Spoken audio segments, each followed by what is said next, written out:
नमस्कार, बहुत स्वागत है आप सभी का। आप देख रहे हैं पहाड़ प्रभात। मैं हूं आपके साथ जया मिश्रा। बुलेटिन की शुरुआत करेंगे और सबसे पहले बात मकर संक्रांति की करेंगे। उत्तराखंड में मकर संक्रांति स्नान पर रोक लगा दी गई है। हरिद्वार और ऋषिकेश के घाटों पर सन्नाटा दिखाई दे रहा है। दरअसल कोरोना के बढ़ते खतरे को लेकर घाटों पर स्नान पर रोक है। प्रशासन ने घाटों के रास्तों को सील कर दिया है। फोर्स की तैनाती कर दी गई है। हर साल लाखों की तादाद में श्रद्धालु पहुंचते हैं, संक्रांति पर आस्था की डुबकी लगाते हैं, लेकिन इस बार कोरोना के खतरे के बीच पाबंदी दिखाई दे रही है। देखिए तस्वीरें आपको दिखा रहे हैं। हरिद्वार के घाटों पर पुलिस का सख्त पहरा है। मकर संक्रांति पर ऋषिकेश में भी सख्ती रखी गई है। त्रिवेणी घाट पर सन्नाटा दिखाई दिया और गंगा स्नान पर रोक लगा दी गई है, क्योंकि हर साल हजारों लाखों की तादाद में लोग पहुंचते हैं और गंगा स्नान करते हैं, क्योंकि मकर संक्रांति के मौके पर गंगा स्नान का बड़ा महत्व होता है। लेकिन कोरोना की बढ़ती रफ्तार के बीच ये बड़ा फैसला लिया गया है। दो तस्वीरें लगातार आपको दिखा रहे हैं। हरिद्वार और ऋषिकेश दोनों ही जगहों पर सख्त पहरा दिखाई दिया। आज मकर संक्रांति है और हजारों लोगों की मौजूदगी से गुलजार दिखने वाली हरिद्वार की हर की पैड़ी इस बार कोरोना की मार से बेजार दिखाई दी। प्रशासन ने कोरोना के खतरे को देखते हुए पहले ही मकर संक्रांति के स्नान पर रोक लगा दी थी और इसके बाद अब हर की पैड़ी को पूरी तरीके से सील कर दिया गया है, जिसकी वजह से कोरोना की तीसरी लहर के बीच इस बार हर की पैड़ी पर सन्नाटा दिखाई दिया और चारों तरफ पुलिस प्रशासन का पहरा दिखाई दिया।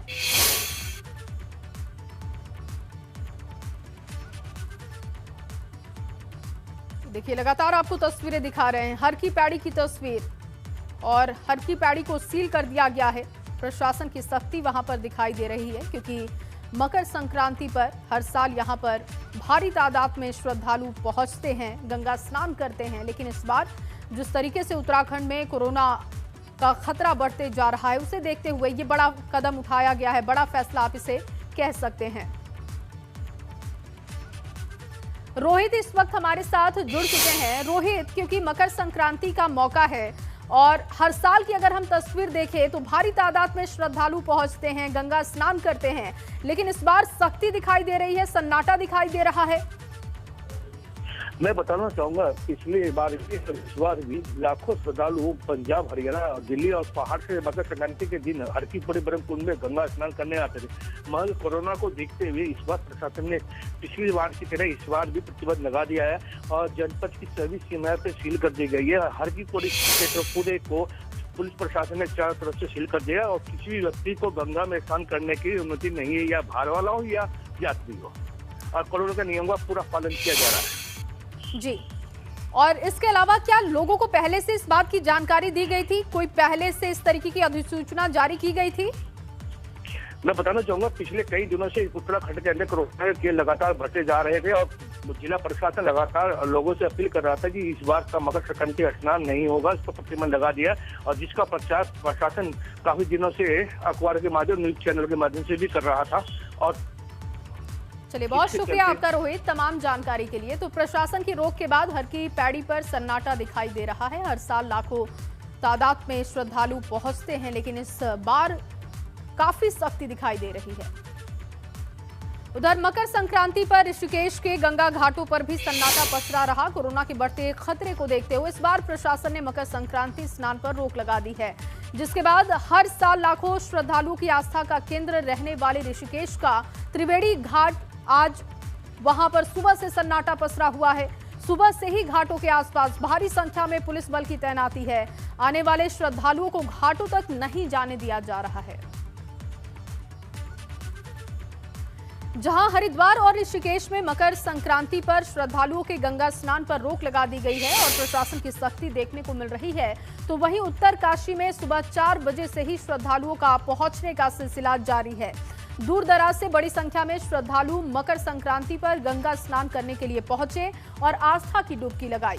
आज से माघ महीने की शुरुआत हो चुकी है और माघ महीने सनातन धर्म में माघ महीने का काफी महत्वपूर्ण होता है और इसीलिए इसका महत्व बहुत ज्यादा सनातन धर्म में है और इसीलिए हर साल मकर संक्रांति पर लोग गंगा स्नान के बाद दान कर माघ मेले की शुरुआत करते हैं।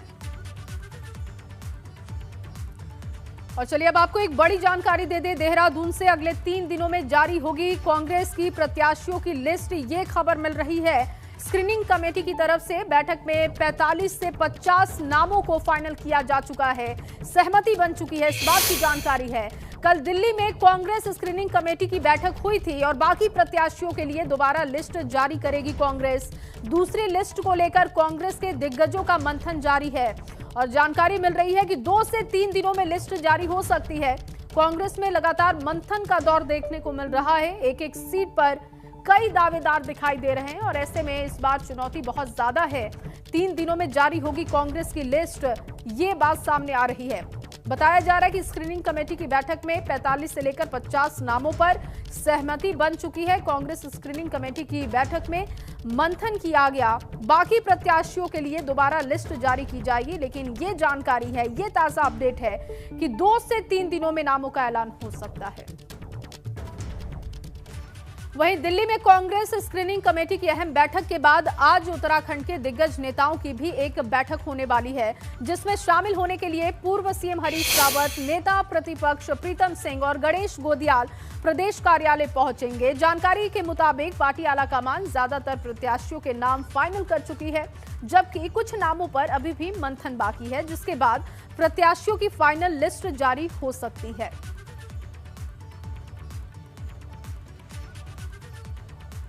वहीं उत्तराखंड भाजपा 1-2 दिनों में प्रत्याशियों के नामों का ऐलान करने वाली है, ये जानकारी है। जानकारी के मुताबिक 16 जनवरी को भाजपा अपने कैंडिडेट्स के नामों का ऐलान कर सकती है, जिसके लिए 15 जनवरी की रात भाजपा की केंद्रीय पार्लियामेंट्री बोर्ड की बैठक हो सकती है और इसके बाद अगले दिन प्रत्याशियों के नामों का ऐलान किया जा सकता है।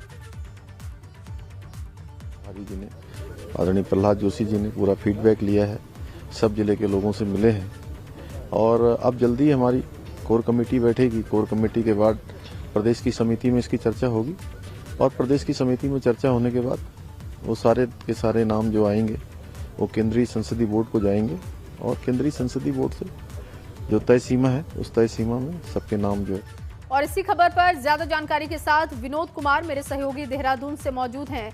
विनोद, क्योंकि आज मकर संक्रांति का मौका भी है और माना जाता है कि आज से अच्छी शुरुआत आप कर सकते हैं क्योंकि मलमास का समय खत्म होता है, और आज क्या लिस्ट सामने आ सकती है किसी पार्टी की? क्योंकि आम आदमी पार्टी ने तो अपने पत्ते खोल दिए हैं, लेकिन जानकारी इस बात की है कि 45 से 50 नामों पर कांग्रेस ने भी मंथन कर लिया है, सहमति बन चुकी है और भाजपा की तरफ से भी लगातार मंथन का दौर देखने को मिल रहा है। तो क्या जानकारी बैठकों को लेकर, क्या जानकारी लिस्ट को लेकर? बिल्कुल जया, देखिए दोनों ही राजनीतिक पार्टी, भाजपा हो या कांग्रेस हो, टिकटों के आवंटन को लेकर दोनों ही पार्टियों का होमवर्क अधिकांश पूरा हो चुका है। अगर सबसे पहले कांग्रेस की बात करें तो कांग्रेस की कल महत्वपूर्ण बैठक दिल्ली में स्क्रीनिंग कमेटी की हुई है। उसमें लगभग 45 से 50 लोगों के टिकटों को लेकर फाइनल कर दिया गया है और उसकी जल्द ही घोषणा कर दी जाएगी। कांग्रेस में आज तमाम पार्टी के दिग्गज कांग्रेस भवन पर बैठने वाले हैं और आगामी जो चुनावी जो स्ट्रैटेजी होगी उसको बनाएंगे। और दूसरी तरफ अगर बात करें भाजपा की, तो भाजपा कल एक बड़ी बैठक करने जा रही है। कल शाम को दिल्ली में सर्वदलीय बोर्ड की बैठक पार्लियामेंट्री बोर्ड की बैठक होनी है, जिसमें तमाम चुनावी रणनीतियों पर मंथन किया जाएगा और दोनों ही राजनीतिक पार्टियों का एक समान तरीके से होमवर्क जारी है। भाजपा अपने तमाम 45 से 50 लोगों की पहली लिस्ट जारी करेगी। कल 15 जनवरी है, कल 15 जनवरी की शाम को बड़ी बैठक दिल्ली में होनी है और ये जानकारी मिल रही है कि 16 जनवरी यानी परसों सुबह को जितने भी कैंडिडेट भाजपा के हैं उनकी लिस्ट जारी कर दी जाएगी। दोनों ही पार्टियों का होमवर्क जारी है, लेकिन अधिकांश जिस तरह से एक ही समान तरीके से दोनों पार्टियां अपनी स्ट्रेटजी बना रही है, क्योंकि 45 से 50 लोगों की लिस्ट पहली सूची कांग्रेस जारी करेगी और यही सूचना भाजपा की भी है कि वो भी 40 से 50 लोगों की लिस्ट पहली जारी कर सकती है। और जो बाकी के नाम है, ये बाकी के नाम वो हैं जहां पर कुछ विरोध देखने को मिल सकता है, क्योंकि एक विधानसभा सीट पर 8 से 10 उम्मीदवार हैं और टिकट एक ही व्यक्ति को मिलना है। जाया तो ऐसे में जब एक व्यक्ति को टिकट मिलेगा तो जाहिर सी बात है कि विरोध विरोध और खुलकर अंतर्कलह सामने आएगी तो वो स्ट्रेटजी क्या होगी, चाहे भाजपा की हो चाहे वो कांग्रेस की हो, तमाम एक समान गति से उनकी स्ट्रेटजी जारी है। लेकिन अधिकांश जो होमवर्क है टिकटों के आवंटन को लेकर वो बिल्कुल पूरा कंप्लीट हो चुका है और जल्द ही दोनों ही राजनीतिक पार्टी अपनी लिस्ट जारी कर देंगी। और सूचना मिल रही है कि आगामी 2 से 3 दिनों के बीच में कांग्रेस अपनी लिस्ट जारी करने वाली है, जिसमें 45 से 50 लोगों की लिस्ट जारी कर दी जाएगी। और ये 45 से 50 लोग वो विधानसभा सीटें जहां पर कोई विरोधाभास, कोई अंतर्कलह, कोई विरोध नहीं है। और वही समान तरीके से भाजपा भी इसी मोड़ पर चल रही है, क्योंकि ऐसी लिस्ट पहले जारी की जाएगी जहां पर कोई भी विरोध नहीं है। और जब दूसरी लिस्ट जारी होगी, क्योंकि दूसरी लिस्ट को रोकना इस बात की पुष्टि करता है कि इन जो बाकी की लिस्ट होगी उस पर कुछ विरोध भी हो सकता है, कैंडिडेट अपना विरोध भी जता सकते हैं। तो वो समान गति से दोनों पार्टियों की स्ट्रेटजी चल रही है। लेकिन अभी होमवर्क थोड़ा कुछ बाकी है। और अगर बात करें तो कल 15 जनवरी की शाम को पार्लियामेंट्री बोर्ड की भाजपा की बैठक दिल्ली में और होनी है। उस बैठक के बाद माना जा रहा है कि 16 जनवरी को लिस्ट भारतीय जनता पार्टी की सामने आ सकती है। और उम्मीद इस बात की भी है कि कांग्रेस भी भाजपा के पत्ते खुलने के बाद अपने पत्ते खोल सकती है और इसी इंतजार में दोनों पार्टियां दिखाई दे रही हैं। बहुत शुक्रिया विनोद तमाम जानकारी के लिए। भाजपा में शामिल होने की अटकलों पर किशोर उपाध्याय ने विराम लगा दिया है। ये बड़ी जानकारी मिल रही है। किशोर उपाध्याय को कांग्रेस ने कर दिया सभी पदों से मुक्त। पार्टी की बेरुखी से नाराज किशोर उपाध्याय का बड़ा बयान सामने आया है। वक्त आने पर एक एक बात बताऊंगा, बड़े ही भारी मन से उन्होंने ये बात कही। पार्टी की बेरुखी से नाराज किशोर उपाध्याय का बड़ा बयान, और वक्त आने पर एक एक बात बताऊंगा। साथ ही साथ उन्होंने ये भी क्लियर कर दिया है कि वो भारतीय जनता पार्टी में शामिल नहीं हो रहे हैं।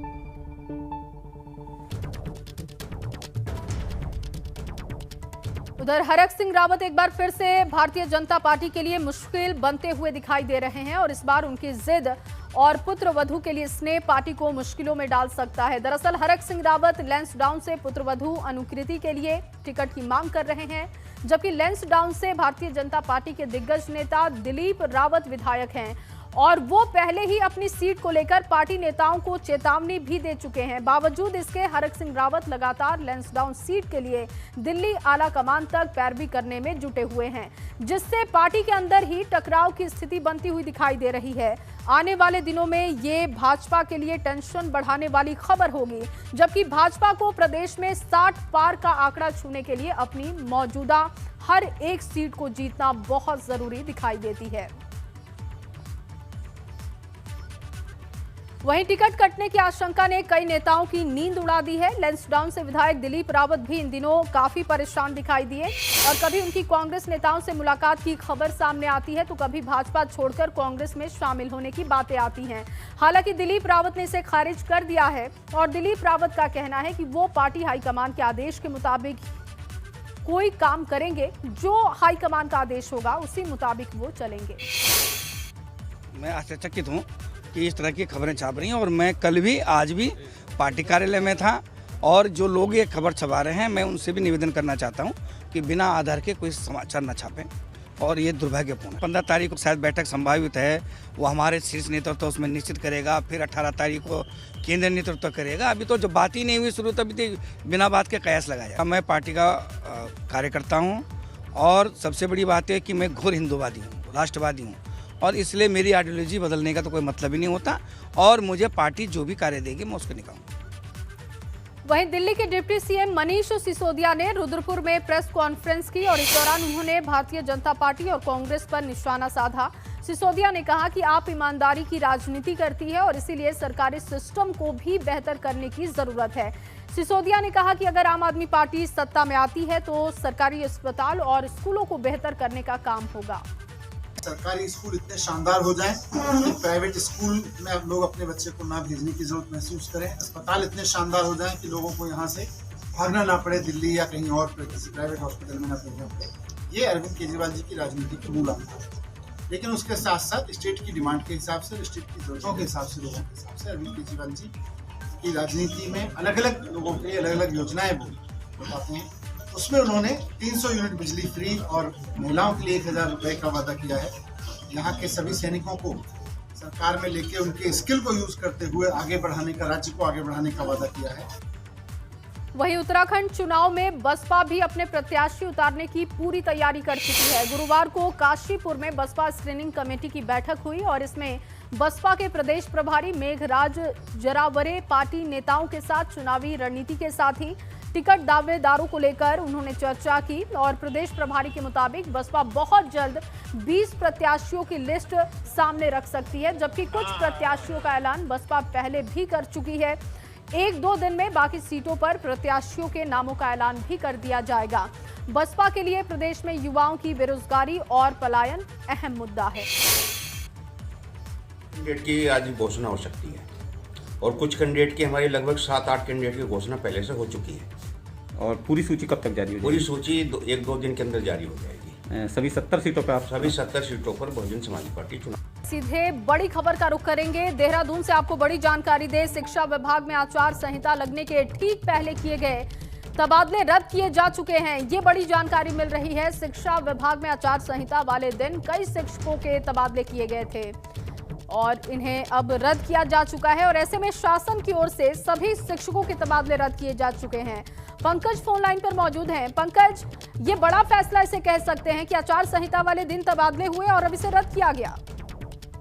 निश्चित तौर पर देखिए, तकरीबन 650 के करीब तबादले हुए थे शिक्षा विभाग में 7 तारीख को और देर रात ये आदेश जारी हुए थे और 8 से उत्तराखंड में आचार संहिता लग गई थी। उसके बाद अब शासन स्तर पर इस पर मंथन किया गया और जो भी ऐसे तबादले थे जो तबादला एक्ट के विरुद्ध किए गए थे उन सभी तबादलों को रद्द कर दिया गया है। तकरीबन 250 शिक्षकों के तबादले निरस्त किए गए हैं। 25 शिक्षकों को अपने मूल तैनाती पर वापस लौटने के आदेश दिए गए हैं। तो ये कहीं ना कहीं इस ओर भी इशारे कर रहा है कि लगातार जो शिक्षा विभाग में जो इस तरह की बातें चल रही थी तो उसके बाद ये पूरी तरह से आदेश जारी किए गए हैं और अब सभी शिक्षकों को अपने मूल तैनाती पर जाना होगा। बहुत शुक्रिया तमाम जानकारी के लिए।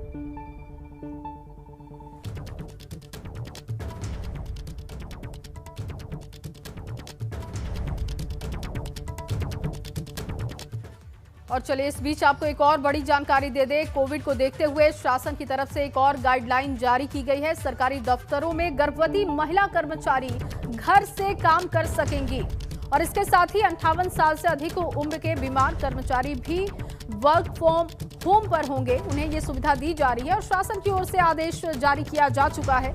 गर्भवती महिलाओं के लिए, बुजुर्ग कर्मचारियों के लिए ये फैसला किया गया है कि वो घर से काम करें, किसी भी तरीके का दबाव उन पर नहीं होगा और वर्क फ्रॉम होम की सुविधा उन्हें मिलेगी। और उत्तराखंड के लोगों को अभी और ठंड सताने वाली है। मौसम विभाग की तरफ से ऐसा अनुमान जाहिर किया गया है कि देवभूमि में अभी और ठंड बढ़ेगी और असल में ऊपरी पहाड़ी क्षेत्रों में बर्फ पिघल रही है और इसी पिघलती बर्फ की वजह से ठंड में इजाफा देखने को मिलेगा। पहाड़ी इलाकों में ठंड बढ़ने से मैदानी इलाकों पर भी इसका असर होगा और ठंड के साथ साथ घना कोहरा भी लोगों के लिए मुसीबत का सबब बना हुआ है। मौसम विभाग ने राज्य में ठंड का येलो अलर्ट जारी किया है और ये देखिए तस्वीर भी आपको दिखा रहे हैं। लगातार बर्फबारी हो रही थी और बर्फबारी के बाद अब बर्फ की मोटी चादर जमी हुई है जिसकी वजह से ठंड में इजाफा भी हो सकता है। मौसम विभाग का अनुमान है कि ठंड में अभी राहत नहीं मिलने वाली है। तो मैदानी इलाकों में लगातार ठंड में इजाफा हो रहा है। दरअसल बर्फ अब जब पिघलेगी तो ठंड और ज्यादा बढ़ेगी। लगातार पहाड़ी क्षेत्रों में बर्फबारी का दौर देखने को मिला और अब जब बर्फबारी रुकी है तब भी मौसम विभाग का अनुमान है कि अभी ठंडी से राहत नहीं मिलने वाली है और इसे देखते हुए येलो अलर्ट जारी किया जा चुका है। जबकि घना कोहरा बहुत लोगों के लिए परेशानी का सबब इस वक्त बना हुआ है। ट्रैवल करने में लोगों को परेशानी आ रही है और मौसम विभाग की ओर से अनुमान जाहिर किया गया है कि आने वाले समय में ये स्थिति बरकरार रहेगी और ऐसे में लोग सतर्क रहें, इसकी अपील की गई है।